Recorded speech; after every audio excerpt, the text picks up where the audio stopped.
Hi guys, I'm gonna quickly give you some great vocabulary words if you're getting a topic in writing task 2 about crime. So our first word is criminal justice system. So like you're using word court, law proceeding, legal proceeding, you can also use a word criminal justice system.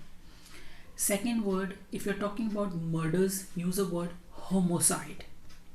And the third word is legal homicide. That means murder in a self-defense. Our fourth word is arson. Arson means when you do a fire or a damage to a building. So that means willful fire to a building. So that crime you can just use one simple word, that is arson. Our next word is abduction. So instead of using kidnapping word, capture word, you can use word abduction. So these are the words. I'll be back. Please subscribe. Thank you.